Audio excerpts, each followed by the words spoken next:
Hello, welcome to another episode of Asexualise My Asexual Life. This is a place to be for education, entertainment, information, and lifestyle videos about asexuality, specifically education right now. So subscribe and hit that bell icon so you never miss an episode. So happy Asexual Perspectives Awareness Month, celebrating our diversity across the asexual spectrum and our differences within it. I'm back from London now. I've still got more shorts videos to post from that. But right now, I want to get back to talking about asexual perspectives. And so I'm going to be reading from Asexual Perspectives book, 47 Asexual Stories. Get this on Amazon if you haven't already got a copy. Barnes & Noble, Waterstones, Blackwell's, and all good bookshops. Now, we've actually gone to the 21st of July in the UK when I'm recording this, but I want to do this for day 20 because I know in some countries it's still day 20 we're on. So let's crack on. This episode tonight is all about what asexuals want you to know about their asexuality and asexuality in general. So, Victoria's story. Do you have a story you would like to share or anything you'd like to say? If you are ace, surround yourself with people that accept and respect you. I think this is a really good point. Don't waste your time and energy on people that don't accept you for who you are. Life is so full of amazing things to do that don't involve sex. Go out and enjoy them all. I concur with Victoria's story. It's really important to surround yourself with people who do accept you and respect you for who you are because you deserve respect. You deserve loving, kindness, caring, compassion, all the beautiful character traits you deserve. Some people are not very good about asexuality in the way they talk to asexuals, and it's not on, you deserve respect. I expect you respect other people's sexual orientations, don't you? So you deserve just as much respect as you give to others. You deserve it. We have to respect the fact that tons of the world's heterosexual, but we might not think it's the best way to be in life. We might not think that it's the best sexual orientation. We might like our own the best, but we still usually respect other people's sexual orientation. We usually respect people lesbian, gay, whatever sexual orientation others are. They deserve respect, and so do we. So I think it's so important, and I totally agree. Don't waste your time and energy on people that don't accept you for who you are. Because why are you trying to people please and impress someone that is never going to accept you, that's never going to care about you, that doesn't understand you? It's just a waste of your life and time, energy, and effort. You're better to move on to people who can give you the love, care, time, attention that you deserve. And like Victoria says, life is full of amazing things. So we get held back by people in life who don't respect us, who try and invalidate our feelings, who try and make us feel small and belittle us. And the more we're around those type of people, the more we'll play small, the more we'll go into our little hole or go into a shell, and the less we'll be our authentic self, and the less we'll enjoy life. So, like Victoria says, it's important to not waste time on those people that don't care about us, that don't respect us. It is a waste of time. Hello, Jonathan. Nice to see you. So it's better to be around people that accept you for who you are, that respect you for who you are, because then you're not wasting your time, energy, and effort on people that don't care about you. The people that care about you won't mind what you're like, as long as obviously you're respectful and nice to them. But I'm saying they won't, if they're people genuinely care about you, they won't mind what sexual orientation you are. They'll love you or care about you for who you are. It's only the people that do mind that are not the good people for you. So there's no point in hanging around them. Life is too short, people. We never know when our last breath is going to be. So it's important that you surround yourself with people who uplift you and support your asexuality. Yes, I know some asexuals sadly have lost friends because of their asexuality, but I would argue that they are not their true friend if they can't accept you for who you are. They need to accept you for who you are. I have cross-dresser friends. I am not a cross-dresser, but I respect the fact that people are cross-dressers. Gender fluid, lesbians. I'm not either of them, but I respect the fact that they're like that. Someone posted in one of my groups the other day, and I won't go into too many details, but one of the responses I gave, there was other people responding to this person, is I learned a long time ago that if you want to be accepted for who you are, then you need to accept others for who they are. You can't expect to be accepted for who you are if you don't accept others for who they are. I learned that lesson a long time ago. I am a lot more accepting of other people now, which allows me to be more accepting of myself and allows me to be more accepting of, allows others to accept me more. So the more you accept others, the more they tend to accept you. You know, well, the more you find people that accept you because you end up being in those circle of people that are more accepting. Does that make sense? So make sure you pay attention to what Victoria said then. So, Sappho's story. Do you have a story you would like to share or anything you'd like to say? If you're a writer, write beautiful, complex, asexual characters who are completely ordinary and who are completely extraordinary and who are everything in between. Keep talking about asexuality. Keep tweeting, reading, and learning. Keep Xing, it's probably called now because it's no longer known as Twitter. But that person raises a really important point that in order to be accepted by society, we really need to be incorporating asexuality into everyday life, including written books and things like that, for it to be normalized so that people accept us and accept asexuality for what it is. The more people become comfortable with the idea of asexuality, the concept of it, and understand it, the more people will be accepted, the more asexuals can come out. I just want a society in the future where every asexual is just able to say, hey, I'm asexual. And it's a normal sexual orientation. It's a normal part of society that some people are asexual. Jonathan, in chat, Twitter and Oculus are the oh, I hate I love YouTube, but there's one thing I don't like, and they put a heart in the middle of the way of something I can't see. So I wish they'd change that. Twitter and Oculus are something. Things are dead. I can't actually see what it says because heart's coming up. But anyway, I'm not on Oculus, but I am still on Twitter, known as X now. So yeah. But I'm not on, I don't know what Oculus is actually. Right. Do you have a story you would like to share or anything else you would like to say? And this, oh right, I've just, before I go on to the next story, I just want to say that, as Sappho said, it's really imperative we keep talking about asexuality, because some people are like, oh, why do you need to talk about asexuality? Like, what's the big deal? But it's only through talking about asexuality that we can get more recognition for it and that we can normalize it so that people feel safe enough to just say, hey, I'm asexual in general chit chat without the fear of being ridiculed, the fear of belittlement, the fear of being put down, the fear of being told something's wrong with them or abnormal, or they've got a disease, or they've got an illness, or there's something in their past that's so terrible to what means they'll identify like that. You know what I mean? That's why we need to talk about it more, because we need to normalize it, you know? Twitter and Oculus are the only things I'll, what does it say? Dead name. Is that what it says? Touche. Let's get those tables turning. Ah, yes. You said let's get the tables turning. Yeah. I think you were talking about heterosexuals and stuff.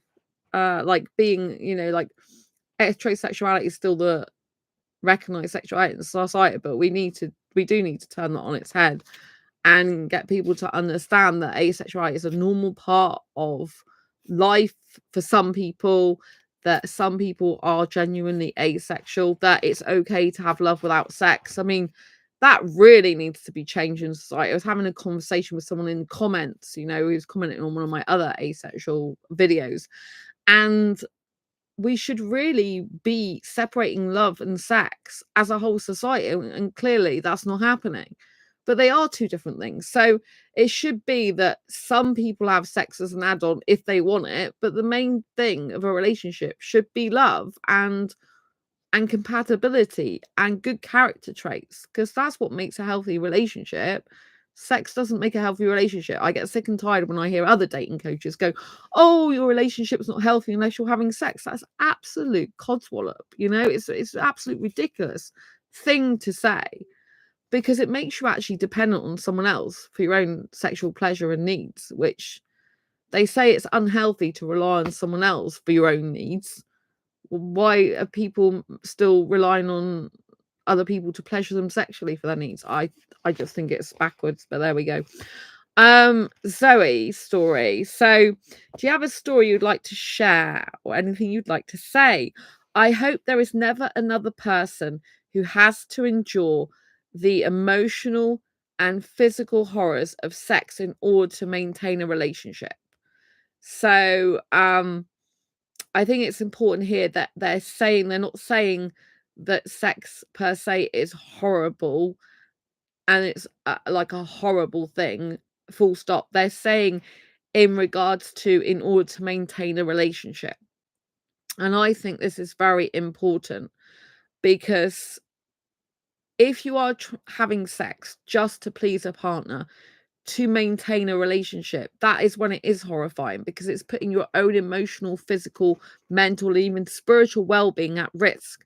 Because if you're doing something against what you actually want, need, or desire, then you're actually like abusing yourself in the name of trying to be in a relationship or trying to save a relationship or trying to maintain a relationship. That is not love. I mean, that is like a prison sentence. Do you know what I mean? And it's trapping and it's horrible. So if I'm sex repulsed for me personally, but I'm not repulsed for anyone else who likes sex, wants it, it's consensual, everyone's having a good time and enjoying it, right? But when it's under duress, when people are made to feel like, oh, I'm not going to stay with you in this relationship unless you give me sex, and I'll say I'm all right without sex, but I'll keep pushing you for it, you know, in those circumstances, it becomes very damaging. And it might just be little damages at the beginning. It might just be little bits of chipping away at you, you know? It might just be little bits of like, oh, can we do a little bit more sex stuff? Or can we do a little bit more sexual stuff? Or can I do this and can I do that? And it's good to ask consent. Consent is a must. But sometimes just people keep asking the same questions over and over again, even though you keep saying no, no, no. And it can feel pressurizing. So it is a case of no one should have to endure physical or emotional horrors of sex in the context of having a relationship with someone and doing something you don't want to do to please or keep a partner. And I think that's a really important point, you know. We as a society, thank you for agreeing, Jonathan, we as a society really need to get away from the sex equals love thing. It's completely wrong, and it just destroys so many lives. Enthusiastic consent needed. That should be standard. Yeah, I agree. Enthusiastic consent. It's hard because as an asexual person who did have sex in the past, I did used to feel everything sexually. Some asexuals are checked out in their mind when they have sex and they kind of numb and they don't feel stuff, right? Which says a lot about the fact they're not really enjoying the experience, doesn't it? But I felt everything, you know, so I could like feel everything, and like if some things were, I don't know how to put it.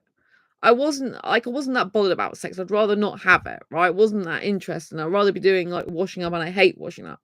But when I did it, some of the sensations can be nice to the body, I guess. Well, I preferred the foreplay, if I'm really honest, and the kissing. But you know, it's not like I didn't find anything okay. So you can actually look like you're enjoying something with your bodily motions when you're having sex, even if you're not that bothered about it, if you know what I mean. Sometimes, like, if you could take it or leave it. Like, I wasn't sex repulsed before. So I have had sex in the past before I knew I was asexual. I wasn't sex repulsed, but I was like not really interested or bothered about it and would rather have done other stuff and not had that, you know? So I think in terms of enthusiastic consenting, it does need, but to be a standard. But also, you can look like you're really, really enjoying sex from a facial expression point of view if the sensations are making your body feeling something. But in your mind, you might still be thinking, I'd rather not be doing this, if you know what I mean. So there might be odd times when you look like you're being enthusiastic because of the bodily sensations that it's give you, but really you'd rather not be doing it because you don't really want it, or not really. I wouldn't say you don't really want it in the sense you're not accepting to have it, but like you'd rather be doing other stuff, if that makes sense. So something else Zoe wants to say: I wish society / media would change the negative message they send to women / girls every single day. Yeah, I mean, a lot of the time it's like I've even seen like kids programs, you know, for like school age kids, and they've got makeup on and short dresses and short skirts, and I'm thinking, what the hell? Why is like an 11-year-old having to dress up like that? And some of them like are talking about boys and stuff. I haven't seen that for a while because I don't watch TV and I can't remember how I saw it. I think I saw it on some channel, like some CBB channel or something. I don't know if it was when I was away at my parents or when it was, or I don't know if I came across it on YouTube or something or other, but or if it was part of some other thing I watched, but it was just like crazy. I'm like, it was like they're already gearing up towards the fact that they need to be sexual in order to please guys, in order to attract them and be with them, in order to get a boy. And I just think this is so bad. People should be teaching in schools about self-esteem, about confidence, about being kind, caring, considerate, loving, about characteristic traits, having good quality characteristic traits, not how much sex and stuff they can get out of other people and each other. It's just all backwards. It's just very backwards society, and it's a shame they think we're the kind of strange ones at sometimes, and they think we're not normal. Since when has it been normal for kids to be dressed up like they're 20 years older than they really are, and they're doing it all to impress a guy to get a boyfriend at like 11 years old or something? I'm like, what the hell? Like, how is that acceptable and normal? How is that good? And it's not a case of like, is this guy worthy of me bothering with him? Is he being kind to me? Is he being respectful to me? Is he being caring to me? Is he being thoughtful? Or is it just I've got to flaunt myself and my body and wear loads of makeup on my face in order to impress him to get to get to have a boyfriend or a date with a boy?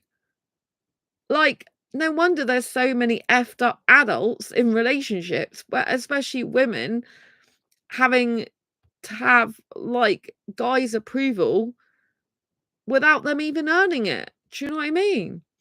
It's amazing how trans people are accused of being groomers. Meanwhile, children's beauty pageants exist. Yeah. I mean, I'm not saying children's beauty pageants are all bad.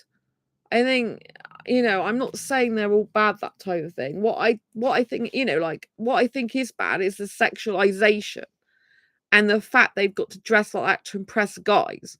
I think if a girl wants to dress in a beautiful, pretty dress, for example, maybe non-sexual dress, and she just wants to look good for herself because she wants to feel comfortable and confident and have self-esteem and likes dressing nice, pretty dresses like a princess dress or something, I don't have a problem with that.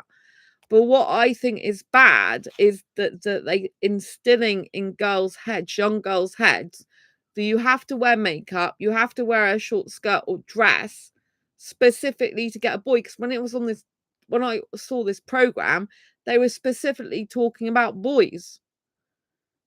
And so if a girl wants to dress up nicely for herself, that's fine in my opinion. If she wants to be a princess in a pageant, for example, for her own, because she likes to be a pretty girl and dress up in pretty dresses and be a pretty princess, I don't have a problem with that personally. But what I do have a problem with is when the message is a guy has not got to earn a girl's respect or love or time or attention. He can just be a guy, and the girl is supposed to dress up in a dress or mini skirt with loads of makeup plastered all over her face in order for his approval and to be, for him to be with her. And this is why there's so many screwed up relationships later on in life. So many women, and even I've like had loads of time when I've not valued myself enough, because you're not taught that a guy's got to earn your love, really. You're taught that a girl's got to earn a guy's love by the way she looks and what she does for him.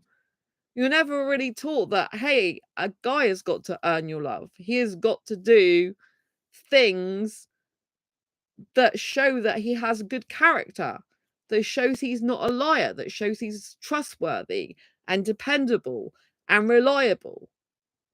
Right? And this is when we're older in adult relationships, we don't really think about these things as much because we're conditioned as girls especially to think that we have to win a guy's approval.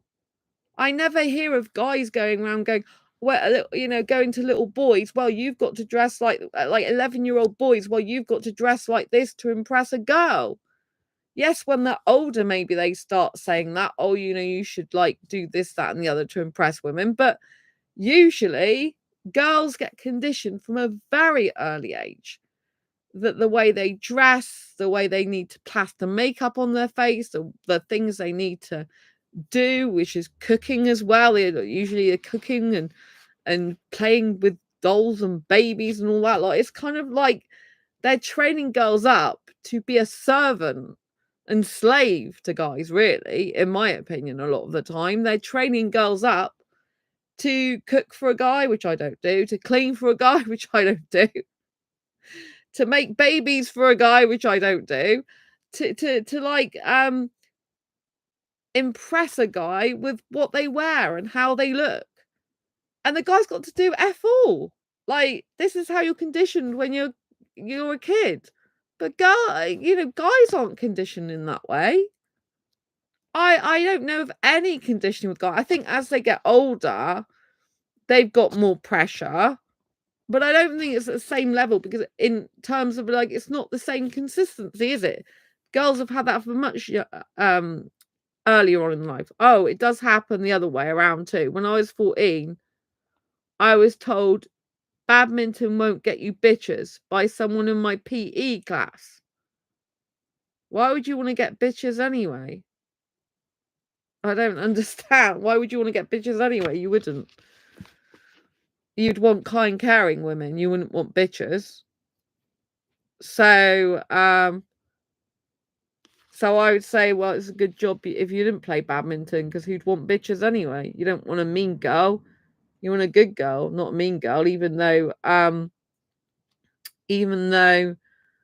lots of guys seem to actually, there are quite a lot of guys that do actually seem to like bitchy women, which clearly that person who spoke to you did. It's completely sexist, misogynistic. Yeah, it is. It's really like, the more I think about it, the more I think about the school education and conditioning, the more I think about the fact that girls are really taught kind of not to respect themselves, like to just impress guys and other people all the time, It's just no wonder there's so many women that end up in bad relationships as adults, you know what I mean? Obviously guys do as well, I think, later on. And there's in terms of guys, there are really bad there's some good male dating coaches, but there's some bad male dating coaches where they're teaching other men purposely how to screw with women's minds and their bodies. They're out there, or they do courses in it. How to basically sleep with loads of women. It's disgusting. And that's how they make their living. I came across one guy years ago and he was charging £200 a month membership fee for teaching guys how to get sex with as many women as possible. Not in a educational way, in a using way. Do you know what I mean? It's just like, I know it's done in an educational way in the sense it's a course, but it's specifically got no intent to be kind, caring to women and in an honest way. It's literally how to lure women and get them on dates to have sex with multiple women and have like dates and sex all the time. And there's guys who do this for a living on the internet, YouTube, other YouTube channels are quite big on this thing. Even someone on Instagram, a guy on Instagram started liking one of my posts. So I looked at his Instagram and it's full of this type of thing. It was full of like, get my courses, I'll teach you how to bed as many women as possible. And they got so many followers, and guys that follow them seem to think that it's great. Clearly bad guys, it's just horrible. They teach stuff like how to get in a woman's home by asking to go to the toilet, for example. Like, oh, you take the woman back to her home after a date. She doesn't want you to come in her home, but you say, oh, I just need the toilet. Do you mind if I use your loo? And then if the girl's nice, she'll usually go, okay. And that's how he gets in the home, and then starts kissing her and tries to get sex out of her. It's disgusting. I mean, it's a good thing to know what these guys get up to in the sense that you can kind of know what's coming to protect yourself. But it's shameful. I mean, these guys have no shame doing it, though. It's disgusting. I don't know how they get away with it, but it's because there's guys following them, guys liking their stuff, guys buying the courses, guys thinking it's fine to treat women like shit, like that. It's disgusting. And Zoe's story, she continues to say, I wish men would respect women more. And yeah, I'm not saying there's no men that respect women, because I met a guy at the weekend. We just hung out together and met at the zoo. I didn't know him before that. We were very respectful of each other. It was a really good time I had with him. He's not suitable for a relationship with me, just in case you were wondering. It's a shame, actually. He's foreign, short dark hair, clean shaven, not Indian but Asian. Really nice guy, but he's going back to his country. He's only in this country for like another year, then he's going back abroad and stuff like that, and looking for a different type of person. He didn't even know about asexuality until I told him, but I got on so well with him. So it's a shame from that point of view, but I got on so well with him. I don't know if he'll speak to me again. I connected with him on Facebook. But yeah, but it was a nice time I had with him. It was good we were so respectful of each other, because to say we hadn't known each other at all before then, if you were looking from an outsider point of view, you'd think we'd known each other a long time. Yes, he was in his 20s as well, if you know, which is obviously why I got on so well with him. But yeah, but he was very respectful. It was nice. He was holding doors open for women with pushchairs in the zoo as well, holding them out open for me as well. I love that type of thing, very gentlemanly in that way. So I really like that.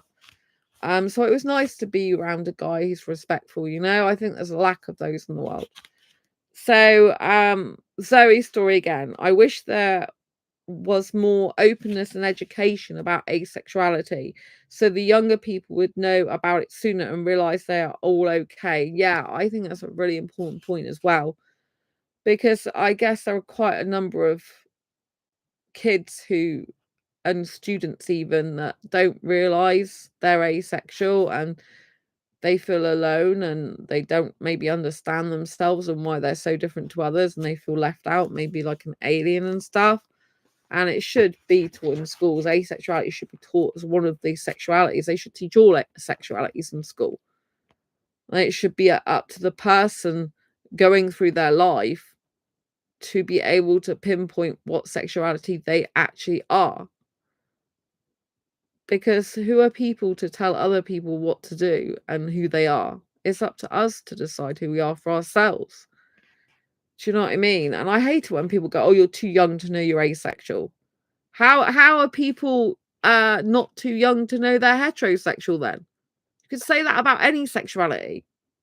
Because a lot of people who are termed or given the title of heterosexual, you know, how many asexuals were given that term in the first place and it was wrong? Jonathan, education is so important. Yeah, sex and gender is so important. And sexuality and gender is so important.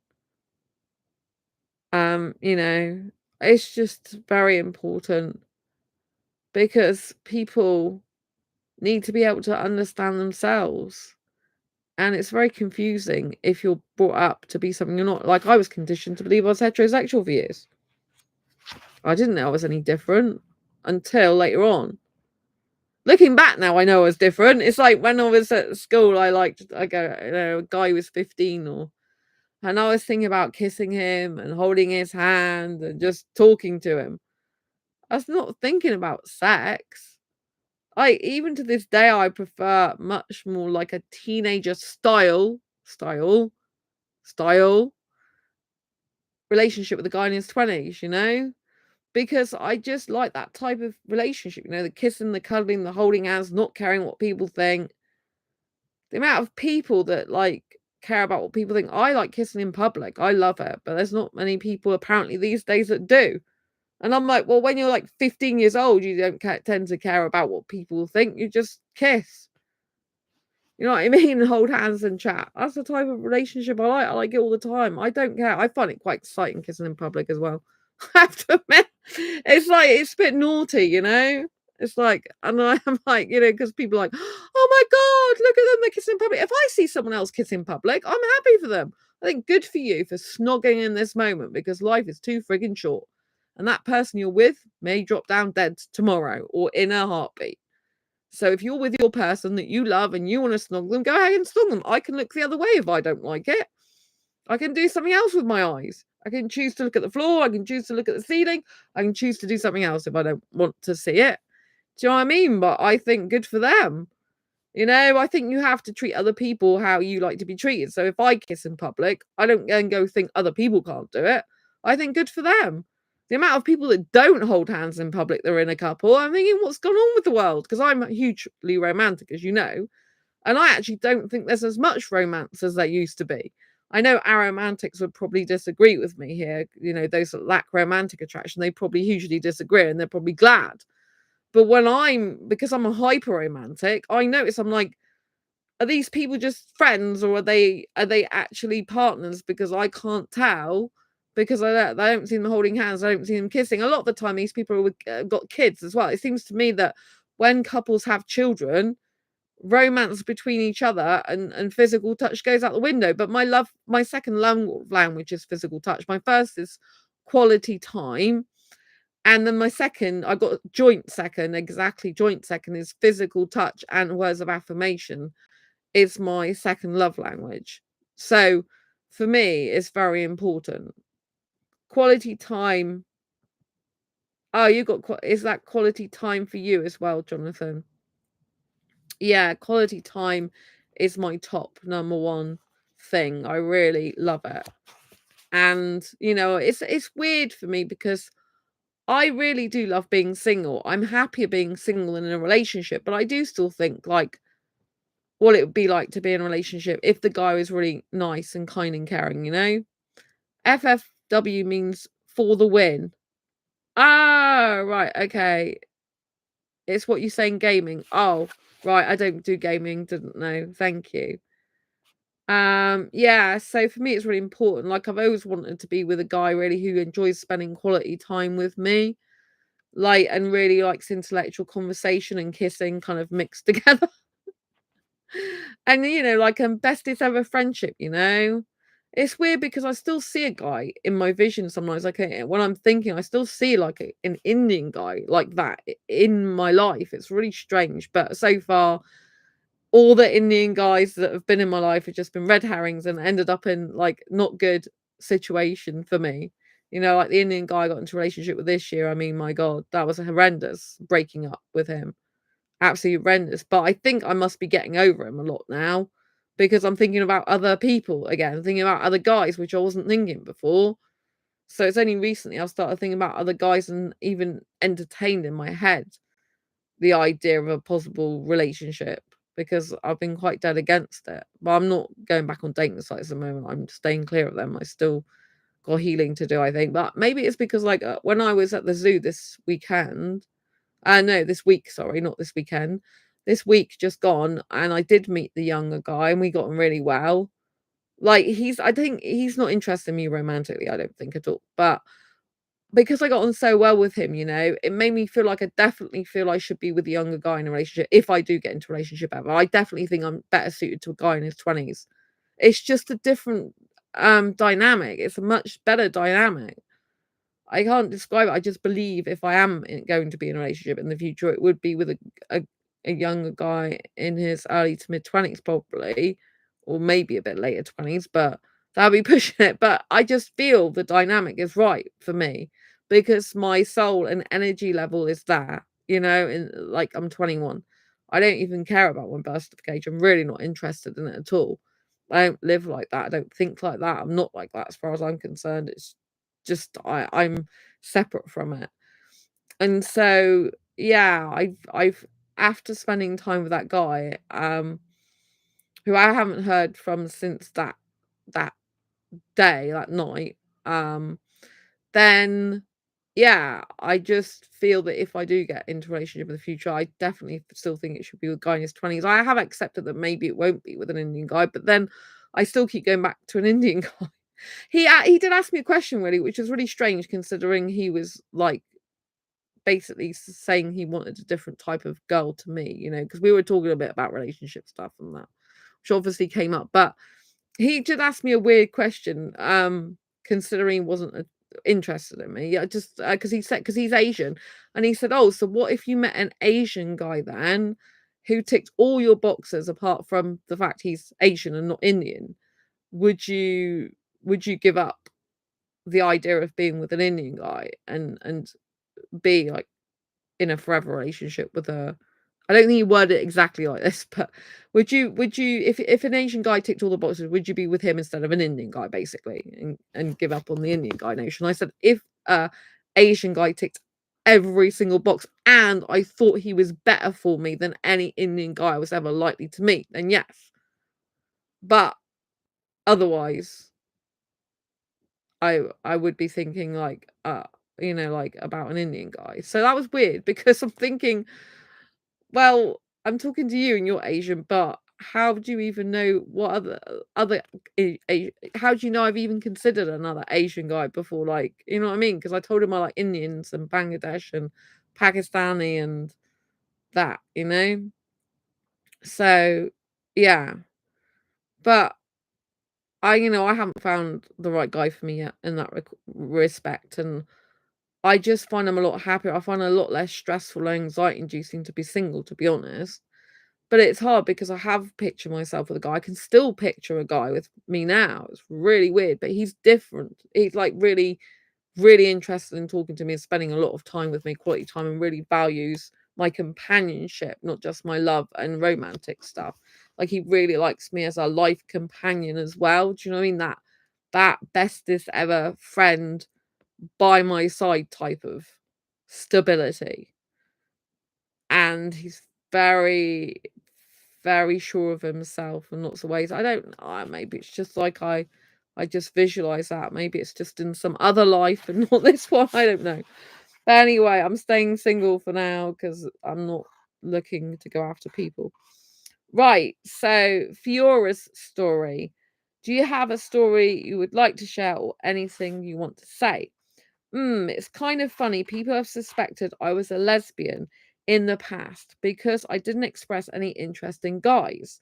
I've heard other aces say that too. Interesting, right? And I think um that's very important because um people have said to me, well, accused me of being a lesbian because I don't like to have sex with guys. And I have no problem with lesbians. But for me, as someone who's not lesbian, and it's like I cannot like guys and be into guys without having sex with them, that's insulting to me. You know what I mean? It's really, really insulting. It's like basically saying, well, if you don't have sex with guys, then you can't like guys, which again means sex is associated with love and being in a relationship, and they can't be separated. So that's completely wrong. Jonathan, who is going back to what I was talking about, that's the type of relationship I desire with the companionship, I mean. Oh yeah. I think it's so important to have that element as part of a relationship. Because for me, like, for me, in terms of an actual romantic relationship, I need the companionship as well. I need to be like a team unit where it's like we've got each other's back, but there's no like really doubt about that. It's like it's equal, like equal amount of sharing, wanting to share time with each other, wanting to spend time with each other, equal amount of like energy into the relationship, equal amount of intellectual conversation, equal amount of wanting to spend time. I think it's different, like, because sometimes you can have someone who's a bit elusive, if you know what I mean. Like, you know what I mean? I don't want that. I want someone who's really stable and we rely on each other in a healthy amount of out of sense, if you know what I mean. So yeah. So going back to Fiora's story, I don't know if you have heard me talk on this channel about what happened when I applied for TEDx Bristol a number of years ago. I don't know if you can remember, but I think I should talk about it because I just said that, you know, like, I find it insulting when people say, oh, so you're a lesbian because you don't want sex with guys. I mean, that is an accusation. And it's because they don't associate love on its own without sex as being love, as being healthy, you know? So I have a problem with that. I don't have a problem with being, you know, people being lesbian, even though I'm not. But I don't have a problem with being accused of being lesbian just because I don't want sex with a guy. And so years ago, I applied for TEDx. This is before I have actually applied for a TEDx in the last year, but it's got nothing to do with that TEDx. This is going back years ago. And it was in Bristol. And I applied for the TEDx. I got through to the auditions. My audition video is actually on this channel somewhere. And I had a coach, a TEDx coach. And I went to the in-person audition. So I did an online audition, then in-person audition. And I didn't get to actually be a speaker. So I was sad about that. But I'm very intuitive, I'm spiritual, and I believe everything happens for a reason. And there are no coincidences in life. Just lessons we learn from things we need to know. And so when I went to this TEDx event, although I didn't get to be a speaker, something profound happened. And that was I was heading for the bus to go back because this audition was in Bristol, but it was out the city centre. So I got a bus back, and this guy was going on the same bus as me. And before we actually made it to get on the bus, he was talking to me, asked me what my talk was about. And I said about asexuality, and I told him about what asexuality is and what that meant to me, that I'm attracted to guys romantically, but not sexually. And he said he knew a guy like that. And I said, great, give him my business card because I have cards printed with my asexualise.com site, channel on it. And he said, I can't. He's dead. And I was just looking at him gone out. And I'm like, in shock. And then he said they thought he was gay. And I said, so if he'd have known about asexuality now, would he still be alive? And he said, probably yes. And so that's why I do what I do. That's why I was meant to be there. I believe in things happening for a reason. I believe in synchronicity. I believe in the universe and God working in mysterious ways to bring you subliminal or obvious messages.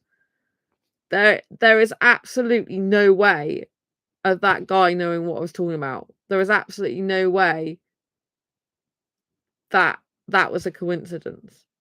For for that person to be there at the exact same time as me and to know someone who's basically asexual but was misinterpreted as being gay, and he couldn't stand the fact that people thought he was gay when he wasn't. And that's why he killed himself, basically. To be there at that time and hear that, I was meant to hear that. So although I didn't get through to being on the stage, it didn't matter because I heard the most important thing that day. I'm getting tears in my eyes now. And that is why I must continue the vital work I do for Asexuals on this channel and through the podcast and my books and everything.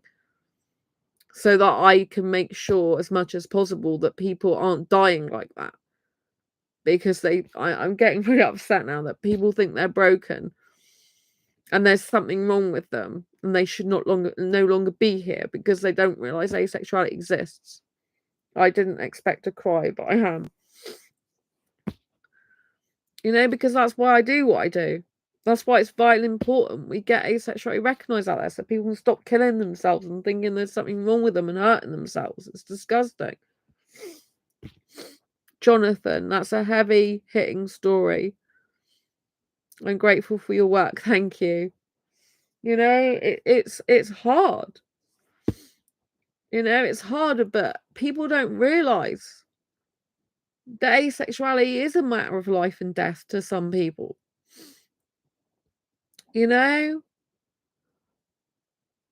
Like, sometimes my dad says to me, I don't really talk much about my parents, but sometimes he says to me, oh, you're not making much money from what you do. Like, what? Like, and he says stuff to me like that, right? And I just ignore it most of the time. I'm like, I'm not motivated by money. And I said, I'm basically changing lives. To me, like, oh, okay, I get a little bit of money for the books. Most of the stuff I do for Asexuals is free. The majority of it, not everything, but mostly, right?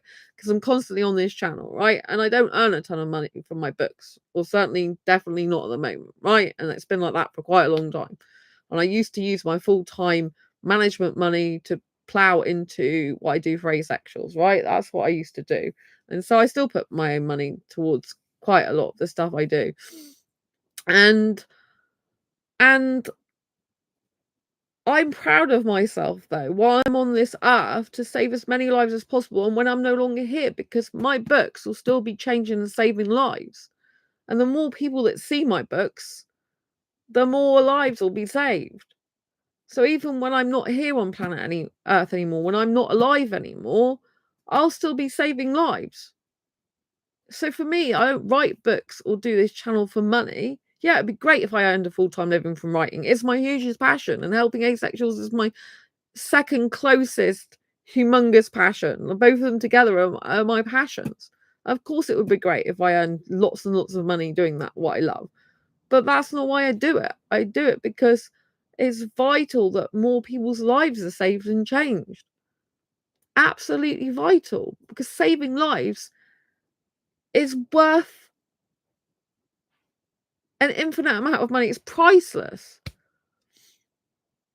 That's why I'm here on Earth, to save other people's lives and to help change them for the better. If that guy knew about asexuality, he'd be alive probably by now. But because people ridiculed him and, he couldn't be who he was because people thought he kept saying he's gay and telling him what he is, he's no longer here. But that was why I was meant to be there that day. There is no way that is a coincidence. Absolutely no friggin' way. The universe and God wanted me to hear that message. Like, this is why you're doing the work, So yeah, even my dad gives me a hard time sometimes about, why aren't you earning loads of money? Why aren't you doing this, that, and the other? I'm like, I'm you know what I mean? And he watches this channel as well. But anyway, that's just the way it is with him. But to me, I'm like, God, I'm so proud. I'm saving and changing lives. Yes, you can earn money. It's great. Everyone needs money to live. But at the end of the day, a life is priceless. And when I'm no longer here, I know my books are going to live on and they're going to be saving and changing lives long after I've gone. That's far more important to me. Okay, I feel like people can use subtle differences like asexuality to take advantage of you. It makes you vulnerable. Yeah, I mean, I am luckily very, very confident in my asexuality, you know. Um, but I totally agree with you. You know, like people can use anything against people, unfortunately. There's some people out there aren't very nice. But yeah, I mean, it can make you very vulnerable in the dating scene as well, because I mentioned it on this channel before that if you're asexual and you're on the dating scene, you can get like a scarcity mindset, like, oh, there's not many people that are going to be able to live without sex, for example. And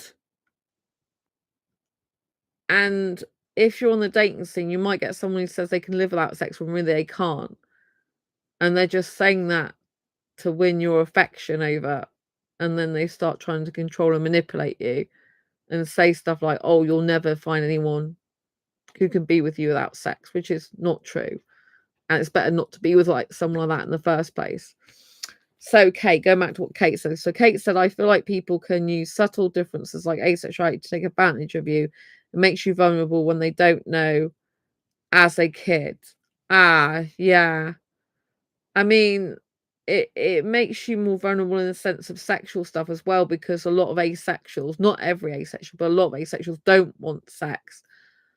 And we're not interested in it or into it. And that can make us more subject to sexual abuse in general, I think, because we don't want it in the first place. And you can be ridiculed for stuff like that, or made to feel like there's something wrong with you if you don't, so you should do it. So I think there's quite a lot of peer pressure, isn't there? And things like that. Thank you for sharing. Yeah, I'm really understanding what you're saying. Yeah, it's hard. I think there's a lot of beautiful things about being asexual, but I think it's also hard as well sometimes for some people. I mean, I know looking back, I've always been asexual, but didn't realize it. So for me, I don't doubt that I'm asexual, if you know what I mean. But I think for some people, it's harder. I think some people maybe don't have the same scenario. Like when I look back, I can tell in my past relationships when I wasn't interested in sex, and I was declining it or not thinking about it and not talking about it, not interested in it, and quite surprised they bring it out with me and what they want to do with me. So I was always asexual, didn't realize it, you know. So and I was weak in the beginning. I found out I'm asexual. I didn't have the strength I have now with it, because I didn't really totally understand why I fit in the spectrum of that in the beginning. But a few weeks later, I did. And I just got more and more confident as I realised who I am for definite, if that makes sense. So, a non-story, anything you'd like to share? Yes, asexuals are awesome. If you're new to asexuality, ace is short for asexual, the slang term, the nickname, if you like, for asexuals.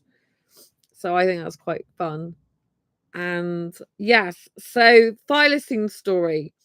Do you have a story you'd like to share or anything you want to say? I'm glad that people are beginning to realize now that we exist. It's very important. I look forward to a future when I can say the A word and not have to listen to disbelief or immature comments. And believe me, people can be very immature, even so-called adults. Yeah, I agree.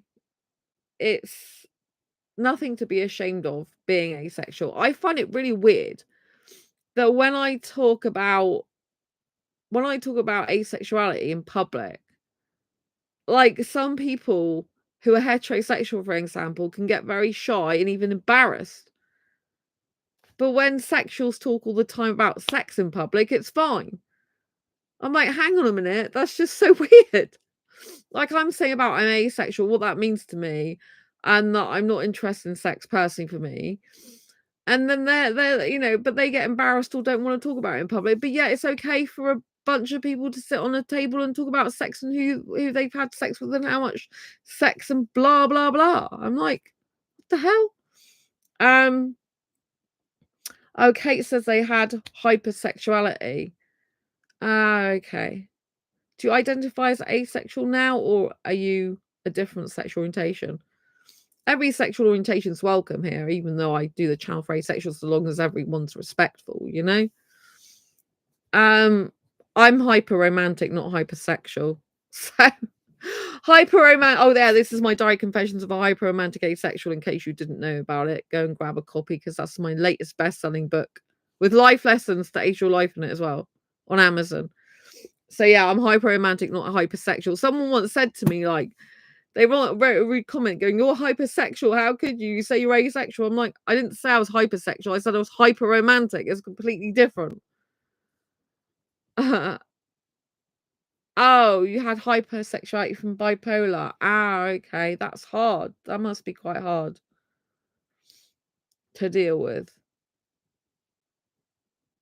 Oh, you had bipolar disorder. Have you still got that? Or do you want to share? My auntie had bipolar disorder, but I don't. Well, I didn't really talk to her ever about sex, but she came across as a type that wasn't actually interested in it. But bipolar disorder affects people in very different ways. She used to be fully depressed all the time, and in the end, she did kill herself, which isn't a very nice thing to say, but she ended her life. That's how her life came to an end, which was horrible. But obviously, there's a lot of people with bipolar disorder that don't do those type of things. You know, that are still alive, thank God. Bipolar disorder affects quite a lot of people. Other people, like for example, with bipolar disorder, they just have very big mood swings, from like being really high to being really down, and then being really like intensely doing something, and then maybe they really want to do something, they get all worked up doing it, and then they kind of like then feel down afterwards. Because I've got a person I know, friend, who I think has got bipolar disorder as well, which I did mention to them because they were looking at different things they might have. Yeah, I'm well medicated now, but I was asexual but with hypersexuality. Ah, okay. Yeah, that must have been very interestingly strange for you, was it? Because it's like two different types of things together. Thank you for sharing, though. I mean, some people think all autistic people are asexual, and they're not.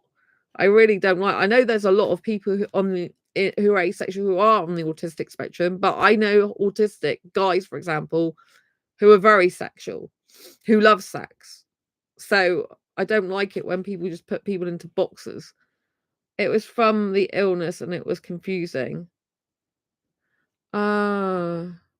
So you were hypersexual from the illness, but you're actually, do you identify as asexual now or not? Because you said, but I was asexual. But yeah, that is very confusing, isn't it, for you? Very, very confusing. I'm glad you understand more about yourself now. It's important. And that's a thing about asexuality. I think when you understand you're asexual, you can start to understand yourself better. I understand myself so much more now since I understand that I'm asexual and what that means to me and how my body functions and how I get attracted to guys in different types of ways, but not sexually, and how I can have arousal but no sexual attraction. Kate said I felt very confused and shamed a lot for feeling so confused. That's hard. I'm so sorry you had that experience. I'm glad that you understand yourself better now and what was happening to you. I think when you come to understand you're asexual, for me personally, it was like a really good thing, because before I felt like an alien in this world and I never really knew why. And I think maybe it was because I wasn't asexual. I wasn't identifying as asexual at that time, but I was asexual. So I think I felt like an alien because I wasn't knowing I was asexual. I thought I wasn't I didn't know about asexuality. I thought I was heterosexual for years. but I was in fact asexual, but I didn't know about it. So for me, like, to understand asexuality and the different nuances of it, and to be able to find out more about myself and my own body and the way I respond to kissing and sexual stuff, the way I respond to romance, all this type of stuff, and all the different types of attractions I've got. It was a really eye-opening thing for me personally. Like, I've got so many attractions, but not sexual, like clothes attraction, intelligence attraction, emotional attraction, romantic attraction, aesthetic attraction, spiritual attraction, sensual attraction with the guy's upper body, creative attraction. I just got loads of attractions going on. And thank you for the heart. And you're repulsed, are you? Oh, so you're asexual now. You identify still as asexual and repulsed by sex. Yeah, it's weird because I've had sex in the past and I'm repulsed by sex for me these days personally, not for others who like it, want it, need it, it's consensual, enjoy it. Oh, you would get panic attacks. I've never had panic attacks with sex in the past. I've had panic attacks over other things because I've got an anxiety condition, but never with sex. I've always been, when I had that in the past, I was always like, if I didn't want to do it, I'd just say no. I don't want to do this. So yeah, I've never got panicky, which I'm grateful for. But I do know some asexuals physically throw up with sex. They're really physically go and be sick because they hate it that much. And I don't like it when people go around saying everyone likes sex. It's good for everyone. I'm like, it's not good for the people it's not good for. It's not good for the people who don't like it. It's not good for the people who don't enjoy it. It's not good for the people who don't want it. It's not good for the people who don't need it. It's not good for the people who don't like it. How can it be good for someone who doesn't find it good? It's just stupid. That's like saying everything in the world is good for absolutely everybody because it exists. It's like it doesn't work like that. And it's so logical to me that not everyone's going to like, want, or need sex, because in the world, not everyone likes, wants, and needs everything all the time. It never happens. What person in the world likes absolutely anything and everything and has not one single thing in life that they do not like? I don't know of anyone. Even the people that say, oh, I like anything to eat, there's usually one or two things they won't eat. And when some people say, oh, I'll give anything a go. Will they really? There's probably going to be something in their life they won't give a go to. You know what I mean? Not everyone's going to like every single thing. Like, what about clothes? Like, would they wear any type of clothes? Not everyone's going to like every type of clothing. Not everyone's going to like every type of gender. Not everyone's going to like every type of film. It just doesn't happen. So why can't people accept that not everyone likes, wants, or needs sex? And that's okay. It's logical. It's just common sense. I think this world doesn't have much common sense. The society doesn't seem to have much common sense at all. It's like, it's common sense, people. It's common sense. It's logical. Not everyone likes every single thing. So there's going to be some people in life that don't like, want, or need sex. And that is good and okay and perfectly fine. Right. So I think, I think it is important that in the future people can say the A word and not have to listen to immature comments, because it's immaturity really to not accept the fact that not everyone likes, wants, or needs everything in life. And that includes sex. I don't understand what's so difficult. Jonathan, I don't think common sense exists for ever did. I mean, a lot of the media, it's just mind manipulation. The news is mind manipulation. That's why I don't watch the news. A lot of it's complete mind manipulation.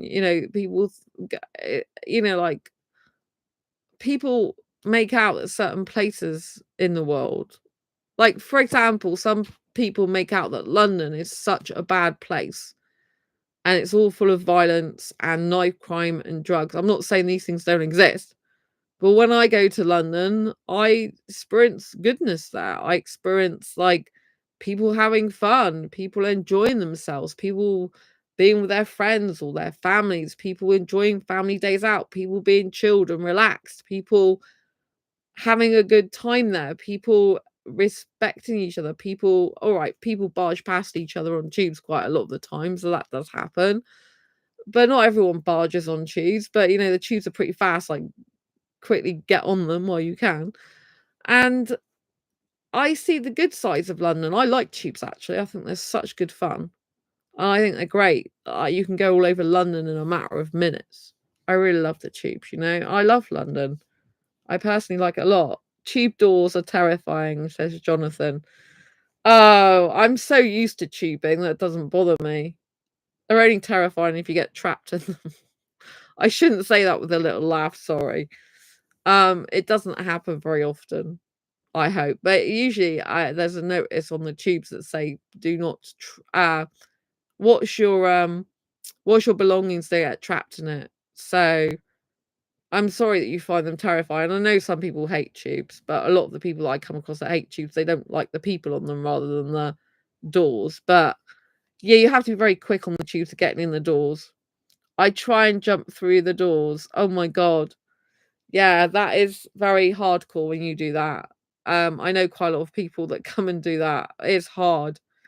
When you get to that stage of jumping through the doors, you're like on the last minute, aren't you, before it shuts? I wait for the next one. If it's about to pull away, I wait for the next one usually. I don't risk it. But then one of my exes actually got trapped, not in tube doors, in train doors at Birmingham, I think it was. Yeah. So actually in a main train station, Birmingham, because Birmingham in the UK, it just, because I think there's a Birmingham abroad as well, it just doesn't really wait for anyone. The train is like open doors, close them again. It's like really quick. Quicker than the tube, I think. But yeah, I'm digressing here. I noticed that. So Jonathan again, I don't mean jumping when it's shutting. I running jump through the doors out of fear that the doors will close any second. Oh, right, okay. That makes sense. I understand that. I do get on there very fast myself. But obviously when I'm carrying a case, you can't get on there fast. So yeah, it is quite hard to tube sometimes from that point of view. It's a nightmare when it's busy. But I do love London, you know. I do love London a lot. I don't know if I'd like to actually live there. I love living in my own city. And you get soot up your nose when you come back, which proves there's pollution there, which I don't have in my city. Anne's story. Do you have a story you would like to share or anything you want to say? Thank you to those who are working towards raising awareness of asexuality. Without that understanding of myself, I think it would have been a detriment to my own life and those who I wish to be a part of it. I hope that others who are confused about their feelings may be able to get clarification about themselves or otherwise benefit from knowing about asexuality. And I think that's a really important point. As I was talking about earlier, that's why I do what I do, you know, to help other asexuals to understand themselves, help people know they're not alone, they're not broken, there's nothing wrong with them. Obviously, mine's not the only asexual channel. There are others out there, which is good, and other people doing books, but I'm grateful for the work I'm doing personally. I'm grateful that I get to educate people. I have had quite a lot of people comment on this channel that, oh, I discovered my identity because I watched one of your videos, or I've been confused. There was someone in the last few weeks that said I've been confused for years about my sexual orientation or about my orientation, and you've really helped me. Like, now I know what I am from because they watched one of my videos, commented on it, and I said, oh, if you're this and that, you be a like this, usually be this type of asexual. And they said, oh, I've been confused for years about that. Thank you so much, you know. And when I receive comments like that from my videos, it really makes me feel proud that I put the video out there, that people found it, you know. It's really important to understand your own identity, you know, because it's a big part of who you are. And I think it can help just to make you feel more self-assured and confident and secure in your own sexuality and yourself. So, Waywalker story. Do you have a story you'd like to share or anything you want to say? I spent 5 very intensely formative years in South Korea. My whole way of handling the world is a mixture of my grandfather's First Nations culture and my time in South Korea. Third culture folks. Third culture folk. Global nomads represent. So this person's very proud of the fact that they got South Korean roots. That's what they're trying to say. So, well, they spent formative years in South Korea. So they spent 5 years in there. So I don't know if they're actually got family roots in there or if they're just. But they say their grandfather is First Nations culture. So I'm guessing they've got roots there. But yeah, I think that's really good when you're proud of your nationality as well. I like being British. I like being in the UK, you know. There's most people want to travel the world and think there's something better out there, but I'm the type of person, rare type of person, that actually really loves the country they were born in and doesn't wish to be in any other country. It doesn't mean to say I don't ever. Well, the only place I like visiting other than being in the UK is Disneyland Paris by Eurostar.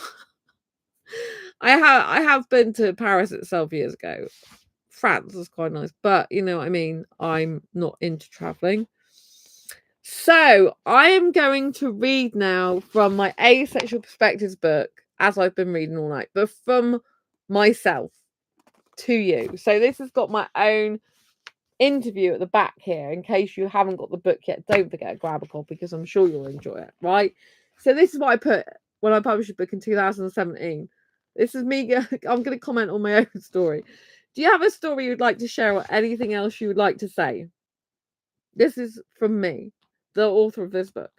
Being asexual is beautiful. And although asexuality is not a choice, if I had the choice to be a heteromantic asexual or heterosexual, I would choose to be asexual every time without hesitation. I am happy to not like sex for me personally and would much rather kiss than ever have sex again in my life. And now I know that it's possible, it is awesome.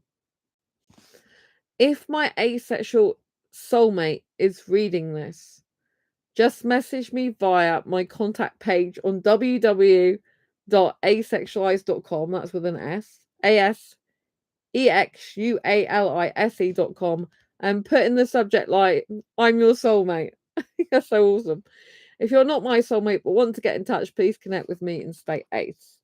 Remember, you are beautiful just as you are. Asexuality exists and so do you. There is nothing wrong with you being asexual. You are a member of the elite ace team now, and that is something to be proud of. Never let your voice be drowned out or your true identity be crushed. Always be your true authentic self and embrace your quirky no matter what. So yeah, that is the author of this book, me talking, Sandra Bellamy, in case you didn't know my actual name. I'm covering myself up. So yeah, I think it's important to be proud of who you are and your asexual self because your difference is your beauty. And when you're asexual, you're usually different, which is a good thing. And my embrace your quirky philosophy is be your true authentic self in spite of what anyone else says, thinks, or does. That's the most important thing, is to be true to who you are and love yourself for who you are. So I want you to remember that.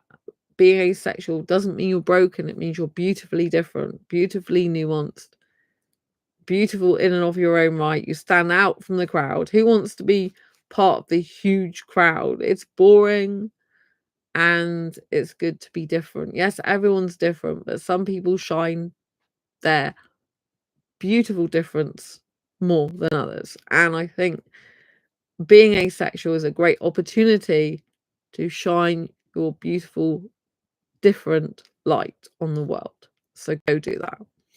Anyway, thank you so much for listening. Don't forget, I got a copy of Asexual Perspectives 47 Asexual Stories, Love, Life and Sex, a celebration of asexual diversity on Amazon. You can also get it from Waterstones, Barnes & Noble, Blackwell's, Walmart and all good bookstores. And also my other best-selling book, Diary Confessions of a Hyperromantic Asexual, 78 Life Lessons to Ace Your Life. I'm also working on the workbook to go with this, which is awesome or awesome. So don't forget when that comes out to grab a copy. So grab those too. And I'll see you on the next video or live stream, celebrating once again our diversity across the asexual spectrum and our differences within it, and sharing more asexual perspectives. Thank you, Jonathan, for being in chat, and thank you, Kate, so much. Lots of love to you. Thank you all for watching. Give this video a thumbs up if you like it. Please subscribe if you haven't already, and hit that bell icon so you never miss an episode. I've still got more shorts to share from my trip to London, so look out for them under the shorts tab. And I'll see you soon in the next video live stream. Lots of love. Take care. Bye. Bye. Stay ace.